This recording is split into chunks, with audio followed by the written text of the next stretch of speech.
نحمد اللہ تعالی ونصلی ونسلم علی رسولہ المجتبی وعلی آلہ وصحبہ وبارک وسلم دائما ابدا اما بعد اعوذ باللہ من الشیطان الرجیم بسم اللہ الرحمن الرحیم ان اللہ وملائکتہ یصلون علی النبی یا ایہا الذین آمنوا صلوا علیہ وسلموا تسلیما اللہم صلی وسلم وبارک علی سیدنا و مولانا و نبینا محمد النبی الامی الکریم وعلی آلہ و اصحابہ اجمعین الصلاة والسلام علیکہ یا سیدی یا رسول اللہ وعلی آلہ و اصحابہ یا سیدی یا حبیب اللہ الصلاة والسلام علیکہ یا سیدی یا رحمۃ للعالمین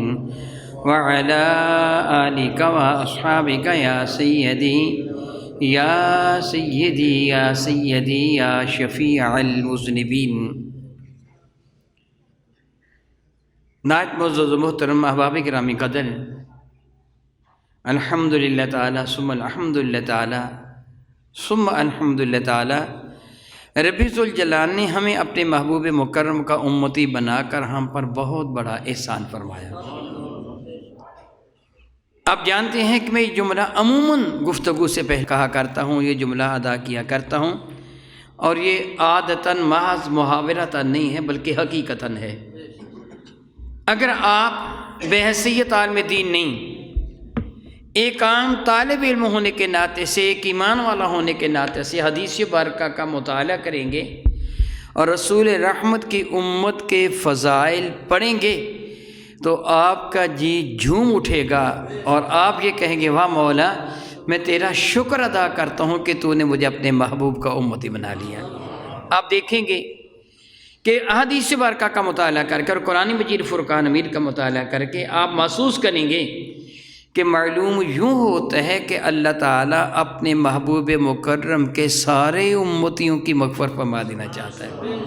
معلوم یوں ہوتا ہے کہ اللہ تعالیٰ اپنے محبوب کے کسی بھی امتی کو جہنم میں نہیں جانے دینا چاہتا، سب کی مغفرت فرما دینا چاہتا ہے۔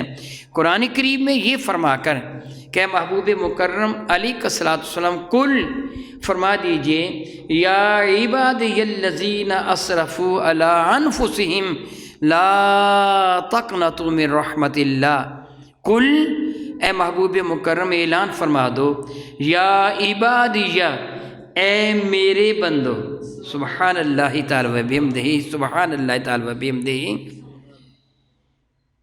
انداز کلام دیکھیے، آپ کسی کو کہو بیٹے بات سن، یہ کہیں او بھائی بات سن، ایک یہ جملہ ہے، ایک اے میرے بیٹے بات سن، اے میرے بھائی بات سن، اس کو اپنی جانب منسوب کر کے پیار بھرے انداز میں یہاں رب کائنات نے جن سے خطاب فرمایا ہے اس آیہ مبارکہ میں، قل یا عبادی الذین اسرفوا علی انفسہم، اس پہ خطاب یہ نہیں فرمایا قل یا عبادی الذین اتقوا، اے وہ بندوں جو بڑے ہیں، میرے بندوں جو بڑے متقی ہو پرہیزگار ہو، نہیں، اے میرے بندوں جو نیکوکار ہو، نہیں، بلکہ کیا فرمایا یا عبادی الذین اسرفوا علی انفسہم، او میرے گناہ گار بندو، سیاکار بندو، گناہوں کی گندگی میں لتھڑے ہوئے بندو، لا تقنطوا من رحمت اللہ، اللہ کی رحمت سے نا امید نہ ہونا۔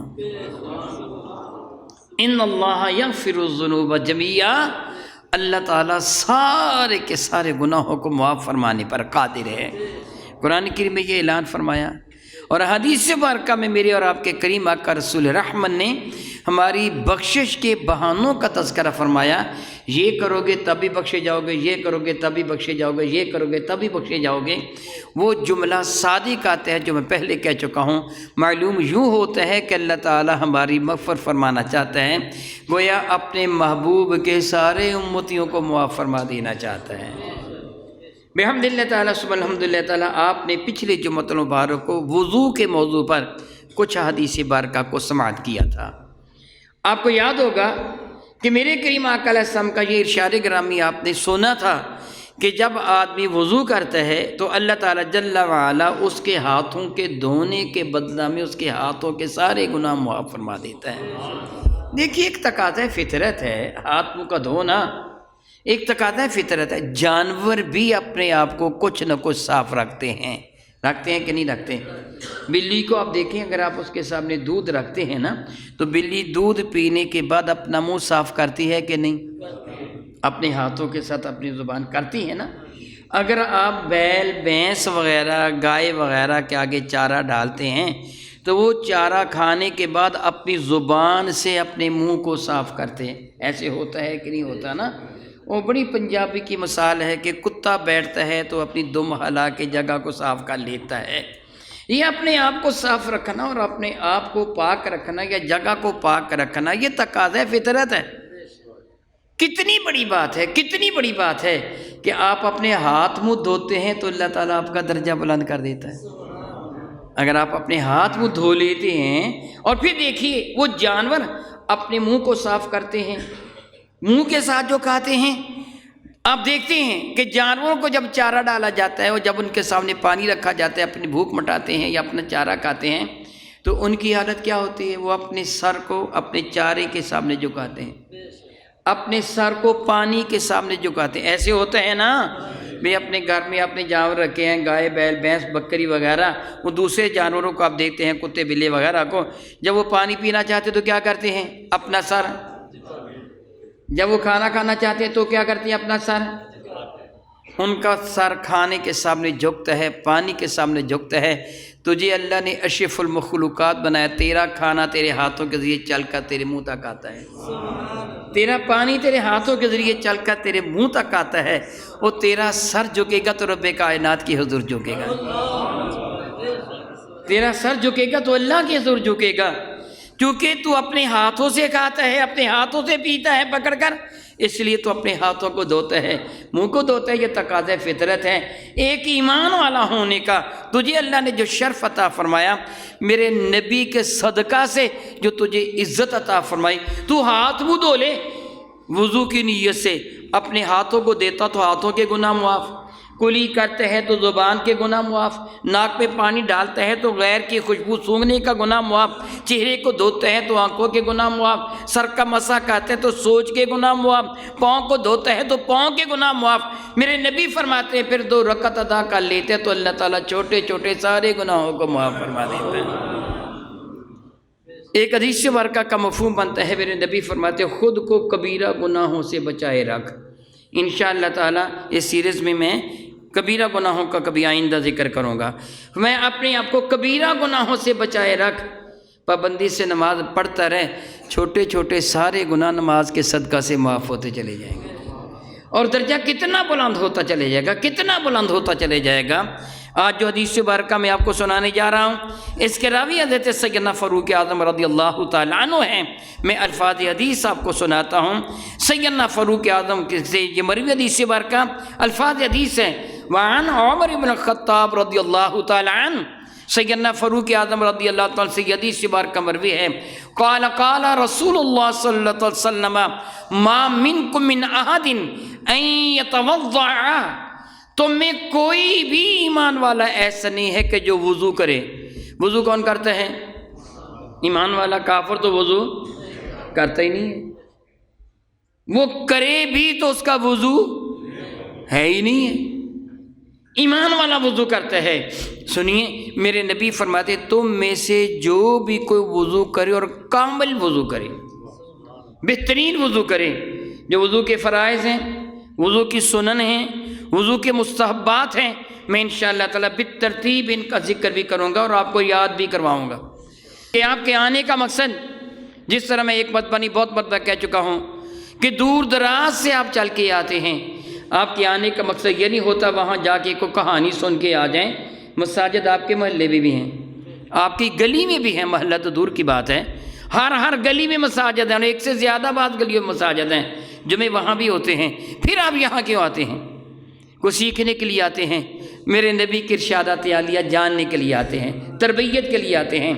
انشاءاللہ تعالی اگر آپ پابندی کے ساتھ جمعہ کے لیے آتے رہیں گے اور اللہ تعالیٰ مجھے توفیق عطا فرما دے گا۔ یہ سب اس کی رحمت کی وجہ سے ہے۔ میں نہیں جانتا کہ میں گفتگو کا اگلا جملہ ادا کر سکتا ہوں کہ نہیں کر سکتا، میرے بس میں نہیں ہے، سب کچھ میرے اللہ کے ہاتھ میں ہے۔ میرے اللہ نے توفیق عطا فرمائی۔ اگر آپ مسلسل چند جمعہ مبارکہ پڑھیں گے نا تو انشاءاللہ تعالی نماز کے سارے جو ضروری مسائل ہیں آپ ان سے واقف ہو جائیں گے انشاءاللہ تعالی ثم انشاءاللہ تعالی۔ میرے نبی نے فرمایا جو وضو کرتا ہے اور بہترین انداز سے وضو کرتا ہے، ثم یقول، پھر وضو کامل کرنے کے بعد یہ جملہ کہتے ہیں، اشہد ان لا الہ الا اللہ وان محمدا عبدہ ورسولہ، یہ جملے کہتے ہیں۔ وفی روایت، دوسری روایت میں ہے، کوئی کہتے ہیں اشہد ان لا الہ الا اللہ وحدہ لا شریک لہ واشہد ان محمدا عبدہ ورسولہ۔ ان دونوں حدیثوں میں صرف ایک فرق ہے۔ پہلی حدیث میں ہے اشہد ان لا الہ الا اللہ وان محمد عبدہ ورسولہ، اور دوسری حدیث میں ہے اشہد ان لا الہ الا اللہ وحدہ لا شریک لہ۔ یہ الفاظ زیادہ ہیں اور اس کا ثواب اتنا ہی زیادہ ہے۔ انشاءاللہ تعالی جل وعلا کبھی اس کلمہ طیبہ کی میں فضیلت الگ عرض کروں گا، بہت زیادہ فضیلت ہے اس کلمہ طیبہ کی۔ بہرحال جو یہ جملے کیا دیتے ہیں، سیدنا فاروق اعظم رضی اللہ تعالیٰ فرماتے ہیں میرے کریم آقا نے فرمایا فتحت لہ ابواب الجنت ثمانیۃ، 8 جنتیں ہیں۔ میرے نبی فرماتے اس کے لیے 8 جنتوں کے دروازے کھول دیے جاتے ہیں۔ اللہ اکبر اللہ اکبر اللہ اکبر۔ میرے کریم فرماتے ہیں یدخل من ایہا شاء، ہاکذا رواہ مسلم فی صحیح۔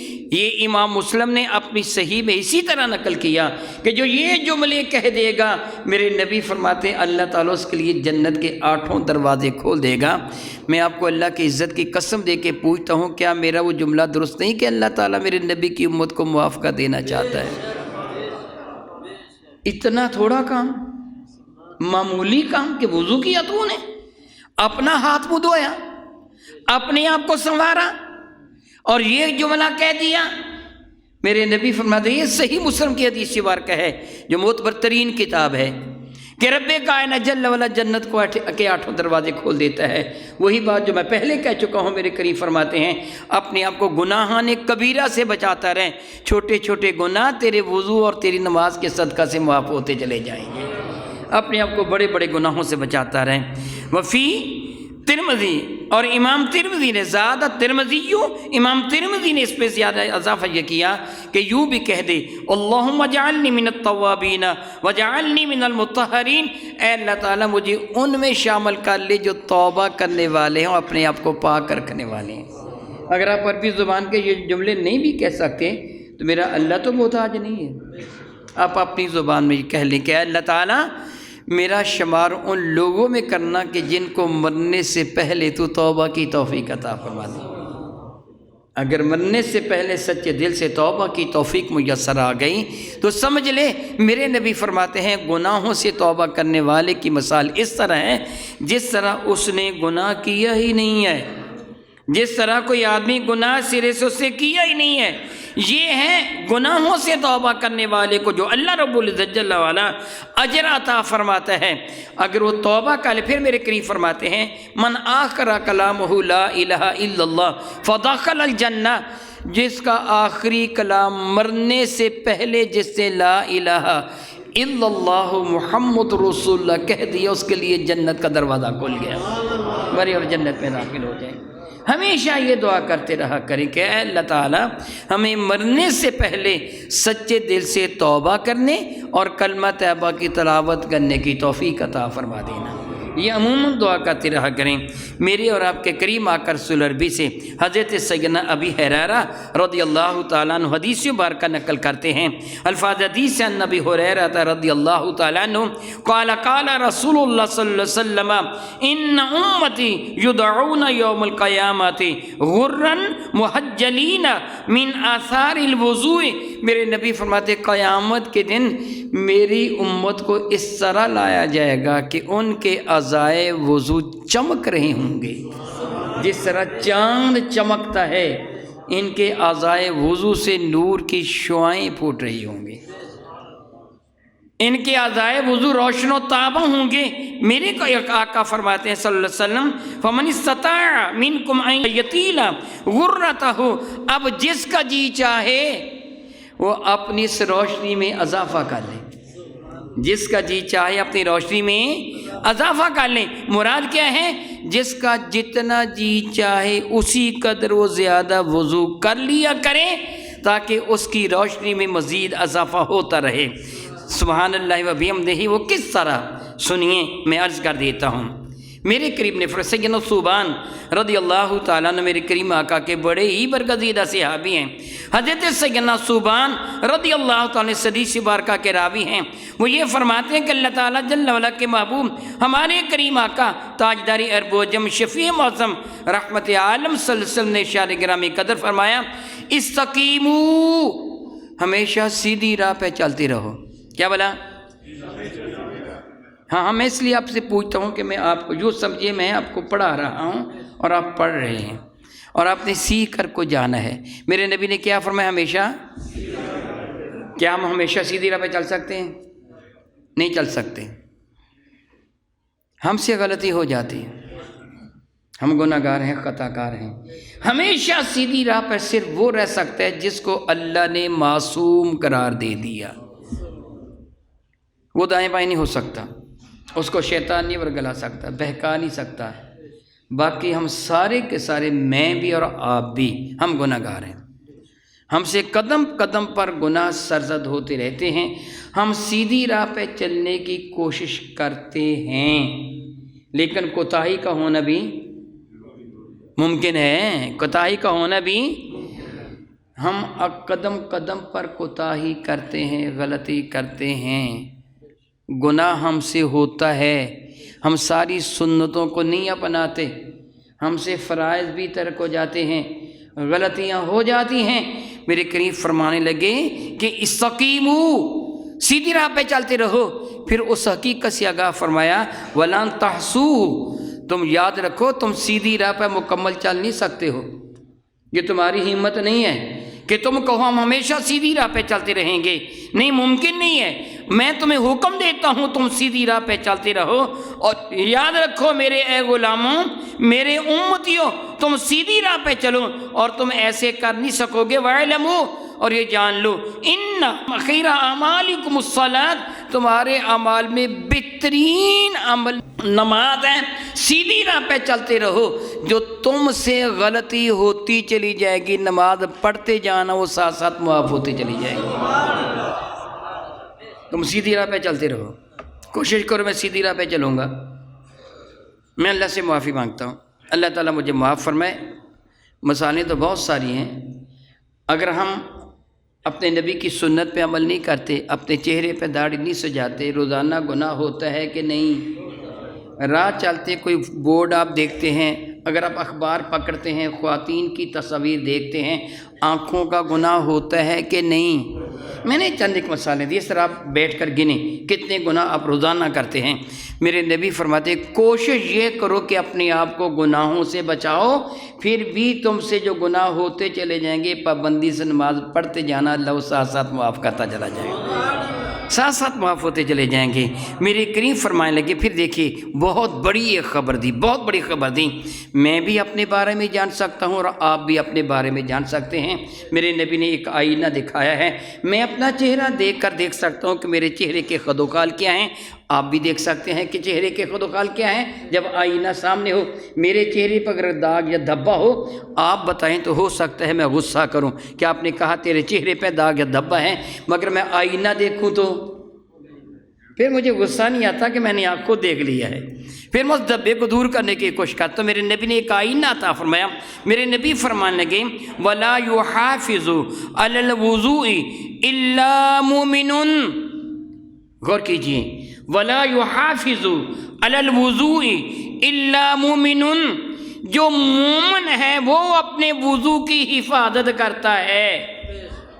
وضو کی حفاظت کون کرتا ہے؟ سارے بتا دو، وضو کی حفاظت کون کرتے ہیں؟ دوسرے لفظوں میں جو مومن ہے وہی وضو کی حفاظت کرتا ہے، جو وضو کی حفاظت کرتا ہے وہ مومن ہے، جو مومن ہے وضو کی حفاظت اچھا میں آپ سے ایک سوال کرتا ہوں، اگر آپ نمازی ہیں، پابندی سے نماز پڑھتے ہیں، آپ راہ گزر رہے تھے، راستے میں گندگی تھی، چھینٹیں پڑ جانے کا اندیشہ تھا، آپ اپنے لباس کو بچاتے ہو کہ نہیں؟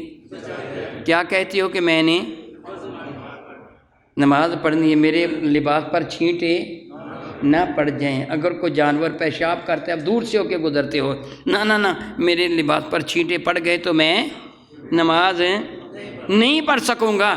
تو جس نے پڑھنی ہی نہیں ہے وہ پیشاب بھی کھڑا ہو کے کرتا ہے، پھر طہارت کیے بغیر اسی طرح چلا جاتا ہے، اس کے معادلۃ لباس کو گندگی لگ جاتی ہے، پیشاب لگا ہوتا ہے، اسے پرواہ نہیں ہے۔ میرے نبی نے فرمایا جو ایمان والا ہے وضو کی حفاظت کرتا ہے، جو وضو کی حفاظت کرتا ہے وہی پکا مومن ہے۔ اب میں بھی دیکھ سکتا ہوں اور آپ بھی دیکھ سکتے ہیں کہ ہم وضو کی حفاظت کرتے ہیں کہ نہیں کرتے؟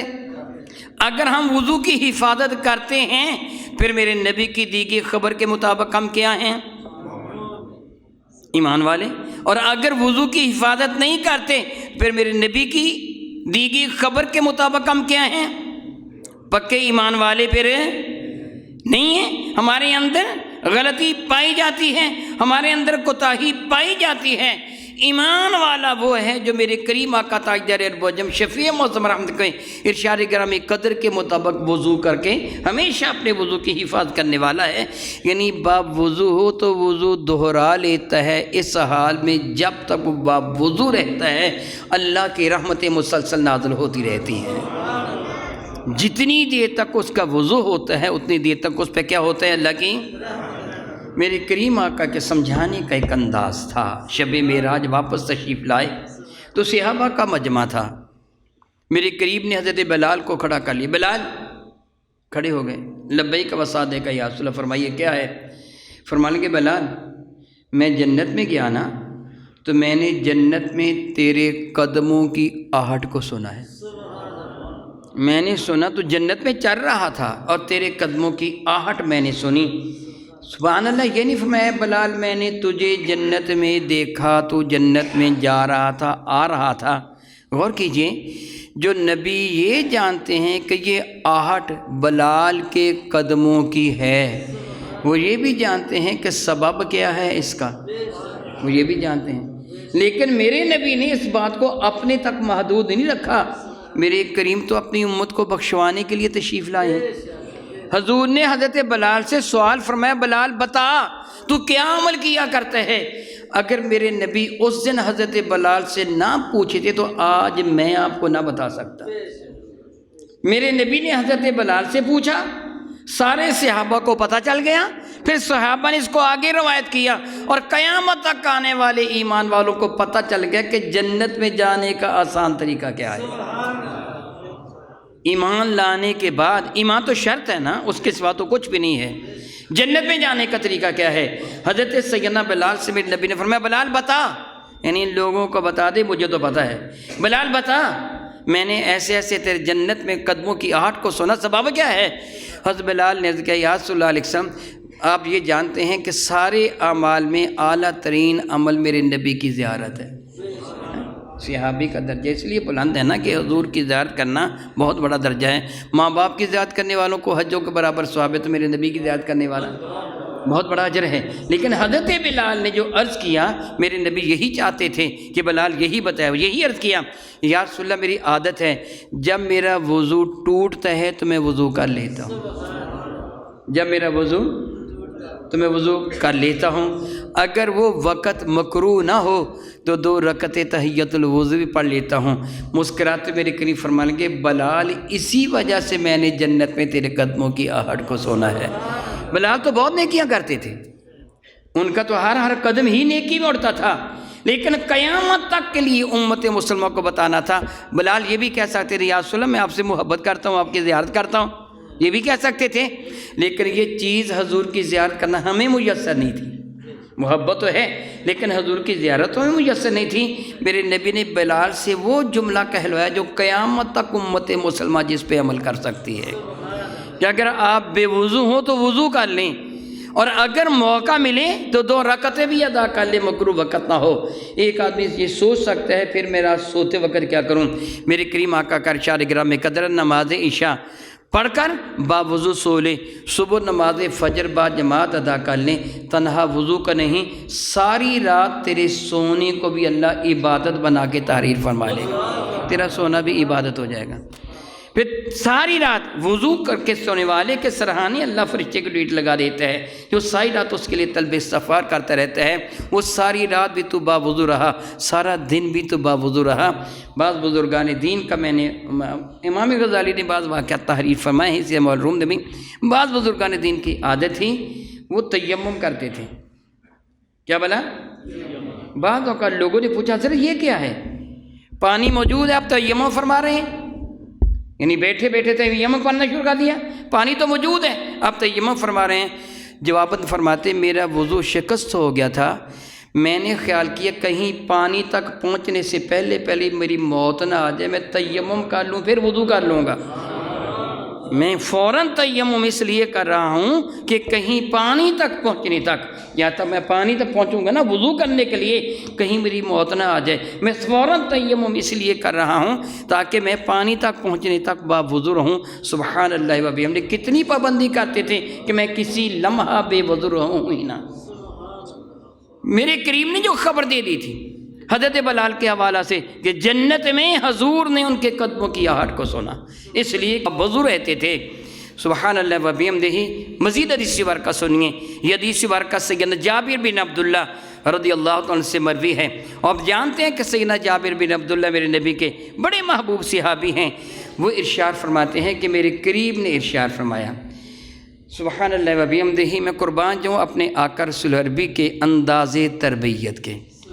سارے نبی ہی اپنی امتوں کی تربیت فرمانے کے لیے تشریف لائے ہیں، نبیوں کے تشریف لانے کا مقصد ہی تربیت ہے۔ اللہ تعالیٰ رب ہے، تربیت فرمانے والا ہے، اللہ نے نبیوں کی تربیت فرمائی اور انبیاء نے پھر اپنے امتیوں کی تربیت فرمائی۔ کس انداز سے میرے کریم آقا تربیت، سارے نبی ہی تربیت فرمانے والے، مگر میں اللہ تعالیٰ کی عزت کی قسم اٹھا کے کہہ سکتا ہوں میرے نبی سے اعلیٰ تربیت کرنے والا کوئی بھی نبی نہیں۔ سب سے اعلیٰ ترین طریقہ میرے نبی کا ہے تربیت کا۔ سنیے میرے کریم آقا نے تربیت فرماتے فرمایا، حضرت سیدنا جابر بن عبداللہ فرماتے ہیں کہ قال رسول اللہ صلی اللہ علیہ وسلم فرماتے رسول رحمت نے ارشاد فرمایا مفتاح الجنت الصلاۃ، یاد رکھو جنت کی کنجی نماز ہے۔ کیا بولا؟ جنت کی کنجی۔ میں کہہ رہا تھا کہ اللہ تعالیٰ کے پیارے محبوب کا انداز تربیت بڑا ہی پیارا ہے۔ میں آپ کو کسی گھر میں داخل ہونے کا حکم دوں، جاؤ گھر میں داخل ہو جاؤ، میں آپ کو کوئی تحفتاً گھر دے دوں، اس کے باہر بڑا سارا تالا لگا ہوا ہو، آپ اس گھر میں چلے جائیں گے؟ جی کب جائیں گے؟ جی جب کنجی، چابی، مفتاح کا لفظ مطلب کھولنے والی شے، فتح الباب دروازہ کھلا ہے، مفتاح کھولنے کا آلہ، اس کو ہم کنجی کہتے ہیں، چابی کہتے ہیں، کی کہتے ہیں۔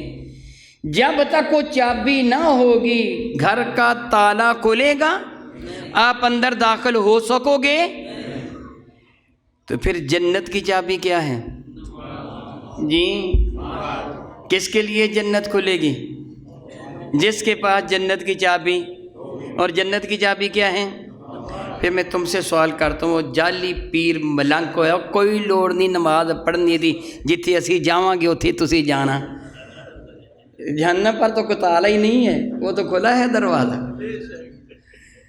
جہنم کا دروازہ تو کھلا ہے، بغیر روک ٹوک کے جائیں، مگر جنت کی تو چابی ہے، اور جس کے ساتھ پاس چابی ہوگی جنت میں وہ جائے گا، جس کے پاس جنت کی چابی نہیں ہے وہ جنت میں، میں نہیں کہہ رہا میرے نبی کہہ رہے ہیں، میں کہوں تو انکار کر دیں، آپ کہیں میں نہیں مانتا تیری بات، یہ میرے نبی کہہ رہے ہیں جنت کی چابی نماز ہے، جس کے پاس چابی ہوگی وہی جنت میں جائے گا، باقی دھدکار دیے جائیں گے، باقیوں کو جنت میں داخلے کی اجازت ہے؟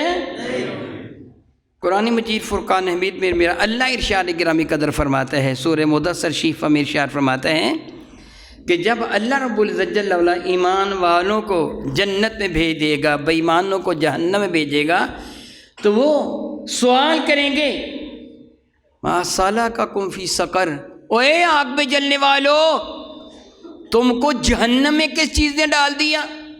کیوں آگ میں جل رہے ہو؟ تم تو کلمہ پڑھنے والے تھے۔ وہ کہیں گے وما کننا من المصلین، ہم نماز نہیں پڑھا کرتے تھے اس لیے جہنم میں ڈال دیا گیا ہے، ہمارے پاس جنت کی کنجی نہیں تھی، ہمیں جنت میں داخلے کی اجازت نہیں ملی، ہمیں جہنم میں ڈال دیا گیا۔ جنت کی کنجی کیا ہے؟ نماز۔ کتنا پیارا انداز تھا سمجھانے کا۔ پھر میرے نبی فرمائے کہ مفتاح الصلاۃ الطہور، یاد رکھو نماز کی کنجی بہترین وضو ہے۔ نماز کی کنجی کیا ہے؟ اور جنت کی کنجی کیا ہے؟ سبحان اللہ تعالی و بحمدہ، سبحان اللہ تعالی و بحمدہ۔ میرے بھائی ذرا غور کر، جو نماز نہ پڑھے گا اس کے پاس گویا جنت کی کنجی نہیں ہوگی، وہ قیامت کے دن ذلیل ہوگا۔ کیا بلا؟ قیامت کے دن جہنم کا دروازہ اس کے لیے کھلا ہے۔ اللہ کی مرضی کسی کو معاف فرما دے تو اللہ تعالیٰ پر تو کسی کا زور نہیں ہے، کسی کے سارے گناہوں کو معاف فرما دے اس کی مرضی ہے، لیکن اس کے ہاں اصول کیا ہے؟ جو جنت میں جائے گا اس کے پاس جنت کی کنجی ہونی چاہیے، جس کے پاس جنت کی کنجی نہیں جنت میں نہیں جائے گا۔ اچھا میں ایک اور سوال کرتا ہوں، آپ کے پاس، میں نے کہا کہ میرے نبی کے سمجھانے کا طریقہ بڑا ہی پیارا، آپ کے پاس گھر کی کنجی تھی، کسی نے آپ کو دی کہ فلاں گھر کے تم مالک ہو، یہ لے لو کنجی لے کے چلے جاؤ، اور تم نے کنجی کو سنبھالا نہیں، کنجی ہوگی گم، پھر بھی چلے جاؤ گے؟ تنہا نماز پڑھنا کافی نہیں، اس کو سنبھالنا بھی ضروری ہے، اس کو گم نہیں ہونے دینا ہے۔ ایک دن پڑھی اگلے دن پڑھی ہی نہ، کبھی پڑھ لی کبھی نہ پڑھ لی، کنجی کو سنبھال کے رکھ، پابندی سے نماز ادا کرتا رہے۔ ایسا فعل نہ کرنا کہ تو معاذ اللہ تعالیٰ ثم معاذ اللہ تعالیٰ ثم معاذ اللہ تعالیٰ ثم معاذ اللہ تعالیٰ۔ اللہ تعالیٰ قرآن کریم میں فرماتا ہے وَلَا تَجْهَرُوا لَهُ بِالْقَوْلِ كَجَهْرِ بَعْضِكُمْ لِبَعْضٍ ان تحبط اعمالکم۔ اوے خبردار، نماز پڑھنے والے، روزہ رکھنے والے، حج کرنے والے، زکوٰۃ دینے والے، ایمان کا دعویٰ کرنے والے، ولا تجہروا لہ بالقول، یہ سورہ حجرات ہے، ولا تجہروا لہ بالقول کجہر بعضکم لبعض۔ خبردار میرے نبی کو اس انداز سے نہ بلا لینا جس طرح آپس میں کسی اور کو تو بلا لیتا ہے، اس طرح میرے نبی کا ذکر نہ کرنا۔ معاذ اللہ، حضرت محمد صاحب نے فرمایا خبردار میرے نبی کا ذکر اس انداز سے نہ کرنا، وگرنہ ان تحبط اعمالکم، اللہ کی عزت کی قسم اللہ فرماتا ہے تیرے سارے اعمال برباد کر لوں گا، یہ کنجی تو سے چھین لوں گا، نمازیں برباد ہو جائیں گی۔ وانتم لا تشعرون، تجھے پتہ تک نہ چلے گا۔ دربار رسالت بابے کو گستاخی نہ کر بیٹھنا، سب کچھ برباد ہو جائے گا۔ کنجی کی حفاظت کرنا بھی، کیا بلا؟ چپ کر گئے ہو، بتاؤ، کنجی کی حفاظت کرنا بھی گویا پابندی کے ساتھ نماز پڑھنا بھی ضروری ہے، اور ایسا عمل کرنے کی اجازت نہیں جس کی وجہ سے نمازیں برباد ہو جائیں۔ وہ عمل کیا ہے؟ نبی کی شان میں گستاخی کرنا، نبی کو عامیانہ انداز میں بلانا، اس کو عام سطح پہ لے آنا، اتنا بڑا جرم ہے کہ اللہ تعالیٰ جل وعلا قرآن کریم میں فرماتا ہے وَلَا تَجْهَرُوا لَهُ بِالْقَوْلِ كَجَهْرِ بَعْضِكُمْ لِبَعْضٍ۔ میرے نبی کا ذکر اس انداز سے نہ کرنا جس طرح آپس میں تمام لوگوں کا ذکر کر لیتی ہو، وگرنہ ان تحبط اعمالکم، تمہارے سارے اعمال برباد کر دوں گا۔ وہ کنجی تم سے چھین لی جائے گی، اگر دینے والا خود ہی چھین لے پھر بھی تالا کھل جائے گا، اگر تم نماز نہ پڑھو کنجی کو خود گنوا دو تو پھر یہ بھی آپ جانتے ہیں کہ جب شیطان کو راندہ بارگاہ بنایا تھا نا، اس سے کہا تھا تیری عزت کی قسم فبعزتک لأغوینہم اجمعین، میں نے ان سب کو گمراہ کرنا ہے۔ کس طرح؟ لأقعدن لہم صراطک المستقیم، جو تیری سیدھی راہ پہ بیٹھنے والے ہوں گے ان پر حملے کروں گا، ان سے کنجی چھینوں گا، ان سے چابی چھینوں گا تاکہ یہ جنت میں نہ داخل ہونے پائیں۔ اب وہ شیطان تم سے یہ کنجی چھینے گا، کہے گا نماز نہ پڑھو، کوئی ضرورت نہیں۔ وہ ہے نا نماز قائم کرنے والے، جانتے ہیں نا آپ، کہتے ہیں ہمیں نماز کی، جو ہماری نماز قائم ہے جی۔ نماز وہ ہے جو میرے نبی نے پڑھ کے سنائی، سلو کما رأیتمونی اصلی، مجھ مصطفیٰ کو دیکھو میں کس طرح کرتا ہوں، تمہیں اس طرح کرنا ہوگا۔ جو میرے نبی کے طریقے کے خلاف ہے، مردود ہے، وہ شیطان کا طریقہ ہے۔ شیطان دھوکہ دیتا ہے، کہتا ہے کنجی لینے کی ضرورت نہیں، میں تیرے ساتھ ہوں اور میں وعدہ کرتا ہوں میں تجھے اپنے ساتھ لے کے جاؤں گا۔ کہاں بلا؟ جی جی، اللہ نے یہی فرمایا تھا کہ پھر مجھ کو بھی میری عزت کی قسم، میں تجھے اور تیرے ماننے والوں سب کو ملا کے جہنم میں پھینک دوں گا، مجھے کوئی پرواہ نہیں ہے۔ بخشوں گا کن کو؟ جو میرے نبی کے راستے پہ چلنے والے ہوں گے، جن کے پاس جنت کی کنجی بھی انشاءاللہ تعالی جل وعلا۔ اس موضوع پر آپ آئندہ بھی سماعت فرمائیں گے اگر اللہ نے چاہا اور اس کو منظور ہوا۔ میں نہیں جانتا کہ مجھے یہاں سے اٹھنے کی توفیق ملتی ہے کہ نہیں ملتی، یہ میرے اللہ کے ہاتھ میں ہے۔